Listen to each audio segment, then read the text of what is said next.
Who runs the porn industry? What would people think? All right. I know this is a hot topic. I don't know the answer to this. You know the answer to this question. I hear a rumor. I just don't know how true it is. I haven't done deep research. I'm trying to see if rumors true or not. Yeah, exactly. Hang on. Let me try and zoom in. Oh, so you have the stats on that? I have names.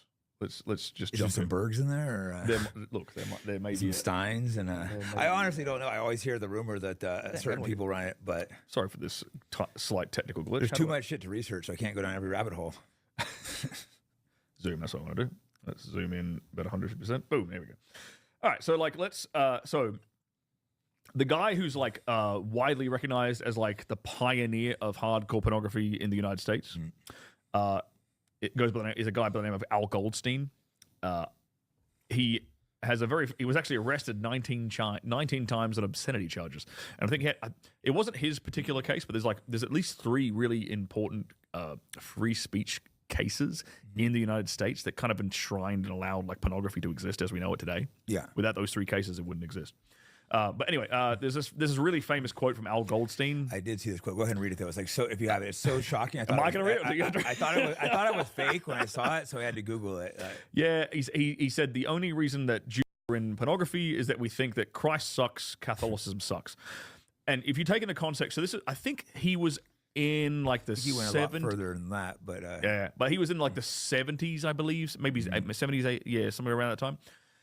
And in that time, that era of pornography, most of the male porn stars were Jewish guys, and most of the female porn stars were actually Catholic girls. So they're wanting to defile goyim. It was an interesting that was the dynamic. Now if you go into porn, a lot of the girls are Really? a big chunk, not a massive majority, obviously, because they're they're what a tiny percent of the population. But of the girls I have worked with, there's a big chunk that are Jewish. It's interesting. And a lot of them are big name stars you might recognize. But the dudes are all walks of life. There was a lot of, for some weird reason, there was a lot of Mormons. I don't know why that is. Well, that's interesting. I never. But there was a bunch of Mormons. Jehovah's Witnesses and Mormons, maybe. Jehovah's I don't know. There was one. Maybe because they grew up having no sex and they're going the opposite way. Oh, I knew. So I knew there was a dude in the porn industry who was a Mormon, and there was a girl I knew as well who was a Mormon, and they cast both of them in this scene, which was where they had to wear the magical underpants. You know, that's a Mormon thing. The magical underpants. Where they wear the magical underpants. They did a porno about it, and they got these 2 ex-Mormons to do it, or 2 people who grew up Mormons. They like to mock religions too. They do that with Islam and that. It's almost like a mockery. Well, I kind of pointed this out once when I was on set, and I made that observation. They'll mock Mormonism in porn. They won't mock Judaism. They'll mock priests and nuns in porn, or they'll sexualize them. I'll say that instead. They'll sexualize them. Sexualize nuns. Sexualize nuns and priests, sexualize Mormons. They'll sexualize Muslims with the hijab, Muslim women with the hijab and stuff. But maybe someone can tell me if this is good. I have personally never seen a porno where it's a rabbi making fun of Jews. Yeah, or sexualizing them like that. I've never personally seen it. I haven't either. Maybe it does exist. I don't know. But if anyone's interested, the 3 different First Amendment cases, Roth versus United States, that kind of created the foundation of porn here in the US. It's Roth versus United States, Miller versus California, and the Larry Flint case. Those are 3 big. But it might not be. I might have missed a few, but those are the big ones. Those are 3 super super big ones. If we go into OnlyFans, right? The owner of OnlyFans right now is what were those 3 people suing? Were they? They're all around porn. They're all around obscenity. Were they Jewish? No, or are they not Jewish? Is Larry Flint? I don't actually. I actually don't know. I honestly haven't done the research. I've heard people say it, but I haven't done the research. The first one, Roth versus United States, I believe he was actually Jewish. I do believe he was. The other 2, I'm not certain about. Then you go into OnlyFans.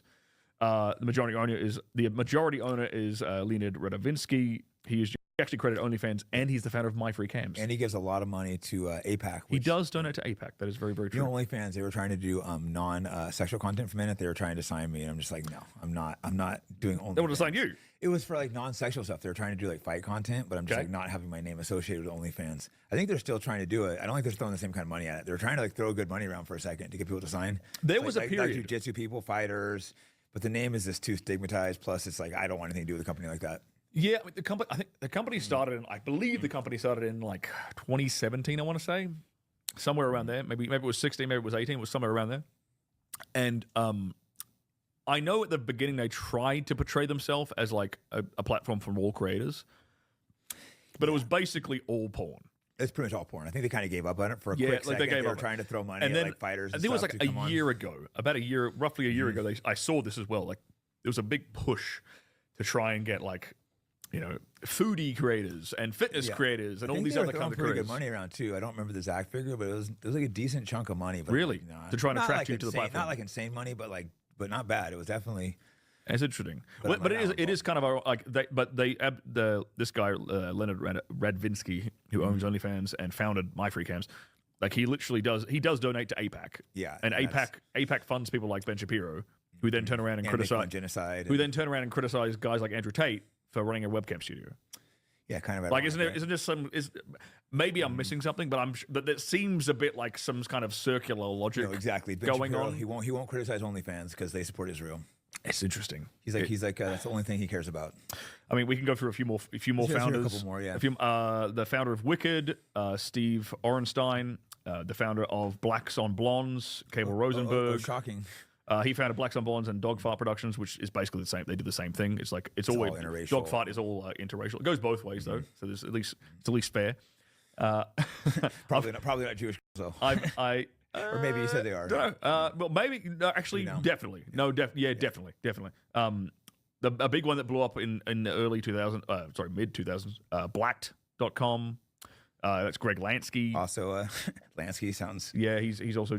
And obviously Pornhub and the current owner of like Pornhub, Solomon Friedman. Like to money, or think this is more organized? I wonder what the reason with the whole. Well, the one guy says because he hates Christ and wanted to screw America, but yeah, he was the original guy. Oh yeah, and the founder of AVN magazine. I did see a video too where it was Jewish guys. They were bragging about how Jews created porn. It's just such a weird.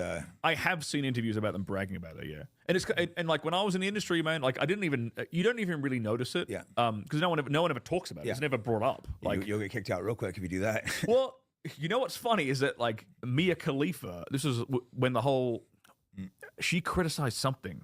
I think it must have been the whole Gaza thing. Yeah. It must have been because it happened. Was it that?